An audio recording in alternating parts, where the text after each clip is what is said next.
Hey guys, it's me, Audra R. Upchurch, and I'm really excited to bring an amazing guest to you today who I absolutely love.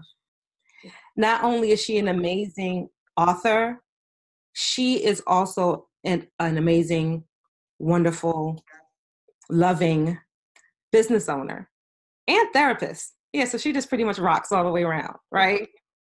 And I want to bring her before you today because she has such insight into the process of being a female entrepreneur and writer.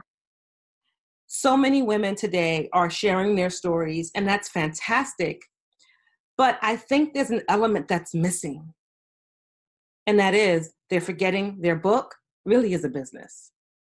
And Renetta, she gets that, and she gets it loud and clear.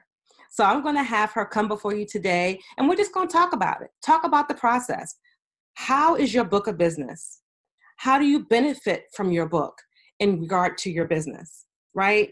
And how do you get your audience and your readers to respect your writings as a business? So we're going to jump right on in, and I want to bring her before you guys, the amazing, fantastic, beautiful, loving, sincere, honest, I just can't talk about her enough, Renetta Weaver. Hey, girl. Yay. I like her. Hey, everyone. I am Renetta Weaver, and I'm so happy, Audra, to be writing in your upcoming anthology, Unchain Me Mama 2, The Forgiveness Factor. Yes. Yes, that title alone just gives me so much life. I'm so excited about it. Well, we're excited to have you a part of our Unchain Me Mama family. We really are. Yes. What a wonderful family it is to be a part of. And when you say family, it really is true. I mean, friends have just become like sisters and like family. And I just love the support and love that I get from the community.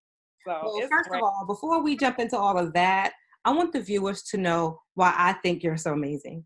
So can Okay. you tell them a little bit about you and your background and what you do?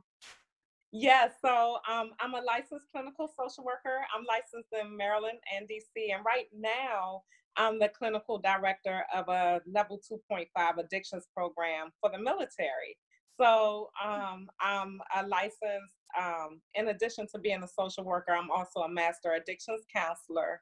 And I have certifications in neuroscience and trauma, which really helped me in my work. But surprisingly, they helped me with doing my inner work I so I love can it. I can write these books. So yeah, that's pretty much what I do. And I also have a passion for working with grieving moms and dads, but specifically for grieving moms who have lost their children to violence. And Wow. so that's really what I do um, in my own business aside from working at my company. So I love it. You know, yeah. you are so well-rounded. And I think that's what makes you an amazing author. And I think that's also why you get it. Like why you get the whole process of your book being Mhm. a business, Yeah. right? So let's jump on in because you mentioned a little bit about doing the work. And as a writer, it's important that you do your work, especially writing nonfiction. Because see, you can play around with fiction and that's cool. But when it comes to sharing true stories, sharing experiences, if you haven't done that work, your readers are going to find you out real quick. Yes, let me tell you, writing a book will trigger you all over the place. And if you don't know what I mean by trigger, because I'm using a little bit of addictions terminology there, but Break it's it down what for the will people. set Break it down for them. yes, it will set you off. I know everybody understands that. Like it, writing a book will bring up stuff from your mind that you didn't even know was driving your life. Like you don't even know you're responding to things from your past. So writing digs that stuff up. And if Mhm.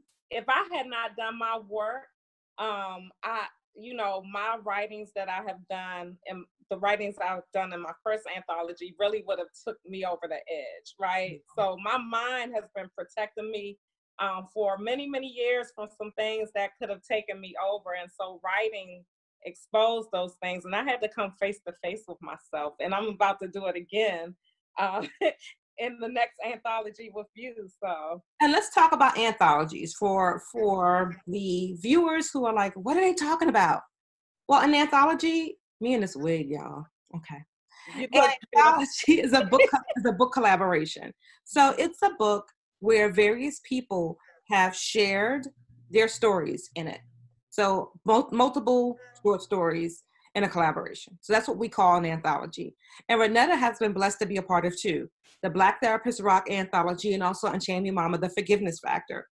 And so in a collaboration, you know, most people think about writing their book. They think about doing it solo. They have the story they want to share. They can't wait to get it out to the world. And it never, most people doesn't cross their mind to do it in a collaboration. So what inspired you to take the leap and take that as your first direction? You know, Audra, I have been, my whole life, I've been a writer and I wanted to write books. So if you came to my house and I took you upstairs, like I have a shelf full of journals with handwritten books in them. And that's not it. I have the other half in my head. Wow. So I just, I've always wanted to write, always have been a writer, but I never could finish an entire book. I always got stuck somewhere. So writing, and my decision to be in an anthology was like, okay, I really think I can get a chapter written.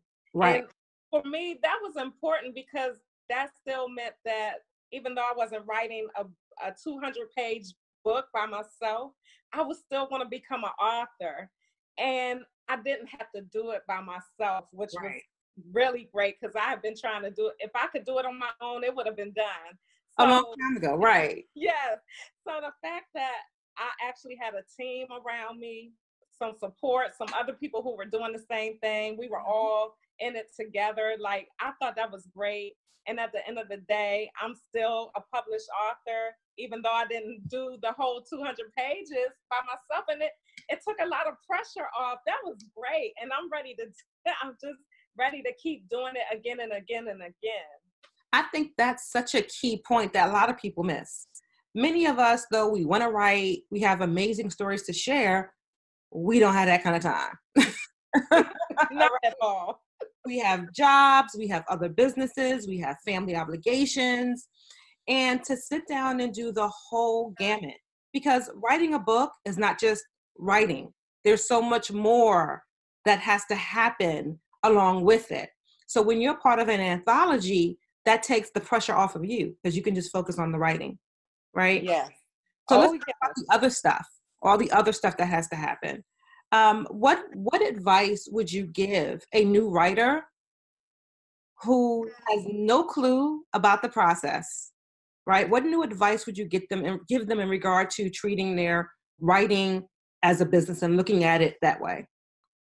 Oh my goodness, that's such a great question because I had a whole lot of surprises from that first anthology I was in.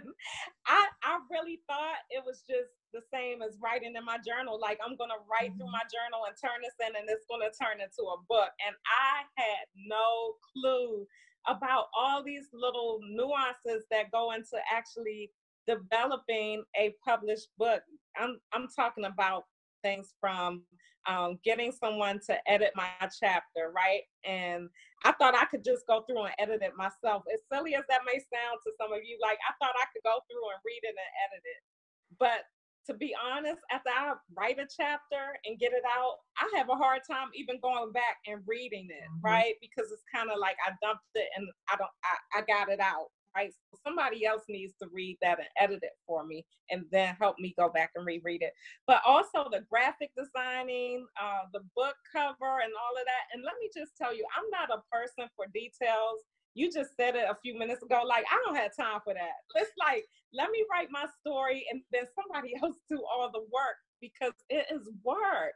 And I would, that would be another reason that would stop me is all the work that's involved in the production behind the scenes, working with different graphic designers and publishers and things, and then people, having to decide, is this person going to work with me? No, I have to go to the next person. Right. I really don't have time for that. So I was Ain't nobody got time for that. I'm so, I'm so glad for lead visionary authors who do enjoy that kind of work, who enjoy bringing together, you know, not only my chapter, but everyone else's chapter and producing a beautiful book. Like when I hold my book in my hand, I'm so proud of the work that we've done, right? Right. Together. I'm so proud of our work together when I hold this book. I mean, it's beautiful and I take all the credit, but I didn't do all the work. I love it. That's the blessing of a collaboration, right? You can take all the credit, but don't do all the work. Yeah, and it's true. It's true. Now, people like me who are pretty nerdy, you know, I'll admit I'm a, you know, closet nerd. Don't, you know, it is what it is. And so I love all the nooks and crannies that are involved with the anthology process. But I also understand that a lot of other people, they just want to run. And that's fine because it takes all of us to make these projects and processes great. Yeah. So speaking of making them great, let's talk about the investment and people's fear. I meet a lot of new authors who, how can I say this nicely? Well, they want to write a book. Yes. They want to get it in front of millions of people. They want it to be a bestseller. They want it to look beautiful. They want the editing to be stellar. They want all these things. But when it comes down to spending any money for them, it's not really what they're not here for that, right? Right. Can you speak to, as a business, you know, why you chose to look at your book as a business and why that's been beneficial for you? Yes, definitely. So where do I start with this? Because I definitely believe in the concept of it's important to invest in yourself. And because we all have value, right? So we're putting out a product and we want people to value our product, but it starts with the way we value ourselves. And it really does, right? The money, the money and the time, how do I say this? You have to invest not only time, but money in yourself. You have to, I know for a shadow of a doubt, like I could not have produced this book on my own. It takes work behind the scenes. It takes somebody putting it. I always say people don't know about the times that I stay up till 2 or 3 in the morning to write my story. But there's also somebody staying up around the clock to make sure that my story gets shown in the right way. Right. And you know, I spent money on photo shoots and graphic designers and websites because I realized that no, this book isn't just going to sit on my shelf. Right. This book is going to be the key that unlocks the door to speaking engagements, right, to workshops. You know, even though I have letters behind my name and education, so do a million other people. They have the same certifications I have. But what a million other people don't have is a book with their name on it that demonstrates the education and expertise that they have. Like, we're subject matter experts in our field.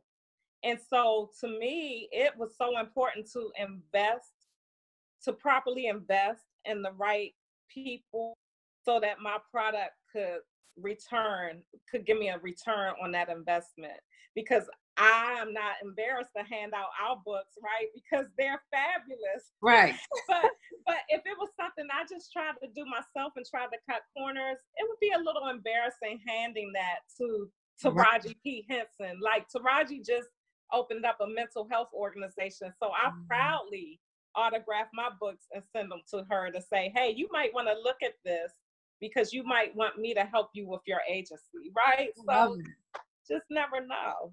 And, you know, it's so key. You know, I wanted to drop the mic on everything that you said because it's so true. We have these amazing stories, right, that we put our heart and sweat and tears into, which is great. But you go through all of that. And really the end goal is to get that book in front of people. Yes. Because if it wasn't the case, you would have just written it and put it off to the side. Yeah. Okay, so can I just call you out? The people say, well, I really don't care if anyone buys my book. I really don't care. I was just doing this for me. I think that's a defense mechanism that people put in place because they are preparing themselves in case they're disappointed. They're preparing themselves in case they don't have the sales. So I think that's a defense mechanism. And I just got to be real, honestly. If that's the only reason you wanted to write was to get it out and you were just doing it for me, you could have just written that on a piece of paper, put it on the side of your room and been done with it. Now, can I say something? Because when I wrote in the Black Therapist Rock anthology, I really did think I was just doing it for me. I really did just want to get that book written. But I'll tell you what, Audra, after it was written and done, and I found out that I really could use it, like I really had a tool, not only that I could take the work and share it with my patients, because I do, right? So it just brought my value up, and I realized, like, wait a minute, I can do stuff with this book. So that was one of the surprises that I had, is that I didn't know how much I could do. Wow. After I wrote a book, I didn't know. And I really did I always wanted to be a published author. And of course, I wanted people to buy the book, but I think it's to a next level now where I'm like, this really is a business tool. This really is a business. Yes, because here's the thing, y'all. You're not going to become a millionaire unless you're like Taraji, right? You're not going to become a millionaire or Michelle Obama or any of these other people, amazing women that have written books. You're not going to become a millionaire self-publishing your book, right? For most people. It's what you do afterwards. It's how you leverage that book that's going to open doors and possibilities and opportunities. So that's why it's really important for you to invest in the right people to help you produce your book. Even if you self-publish it, understand the level of graphic designer, editor, formatter, interior designer. All those things are really important to producing a quality product. And it's not just about writing it, getting it done to check the box. There's really so much more involved with it. And I'm just so glad that you've come full circle with the process. Yes. That you're leveraging it as an amazing female entrepreneur. Can I tell you, I walk around like a peacock now, like my book. I have this book. I mean, it just really has elevated my whole value, my name, and it sets me apart from others in my field. So it's not that I'm thinking I'm better than anyone, but I'm better than who I used to be. Like, I really feel like I have grown, and as a professional, and I think we all need a book. Yes. I think we're all subject matter experts in what we do, and somebody is listening for our words. They're looking for our words, and it's important for us to share them. Yes, it is. Yes, indeed. So, Renetta, as we wrap up, what is one thing you would recommend to a future writer in regard to, especially a future writer who may not have the resources, right? And they have a story they want to share. What would you recommend for them to do to help them push past any of their struggles to actually get their book done and to see it as a business? I actually would recommend that they get around the right people. And I'm actually not just saying this because we're recording right now, but I have known you for a couple of years now, and I really have just been inspired and motivated by being by following you and being in your company, and also joining your company as an author. And I would say to anyone that they need to join Meaningful Manuscripts and just a community, even if they say, well, I can't really invest in myself at the level that I want to right now. Part of investing in yourself is just surrounding yourself around a new circle of people generating that will give you ideas to bring you the income, because trust me, I never have it. I always say I don't have it. But it's funny how you can find what you don't have when you need to. And I've always found what I needed to make sure I was in Audra's back pocket. So she's hilarious. I love it. But that's true. We find the resources for the things we want, like them new pair of shoes or whatever it is. When it's something we want, we find a way to make it happen. So yes, you call the people out too. Okay, girl, you call them out. And I would say healer or helper or whatever you call yourself, do your work so that it doesn't show up in your work. That is my motto, is to do your work so that it does not show up. And what I mean is, we're going to write some stories from our own personal life. And it really will trigger you if you don't do your own work. So make sure as you're going along your writing journey that you also have someone that's your sounding board, someplace safe to lay your burdens down. Yes. And so you can get them on paper without actually, without it damaging you. Yes, I love it. Yeah. So Renetta, how can the viewers keep in contact with you? What's the best method for them to reach out to you and connect with you in the future? So, of course, I'm on Facebook. So if you just look up Renetta Weaver, you will find me on Facebook, and I have a webpage by the same name, renettaweaver.com. So you can easily find me. And I'm also known as the Unstuck Queen. So if you type that in, you'll see it all over the place. Love it. I love it. I love it. And I am Audra R. Upchurch, award-winning, best-selling author, and you can find me at audraupchurch.com. You guys have an amazing day. It's been so fantastic connecting with you, Renetta, and thank you all. Love you. Love you. Thank you.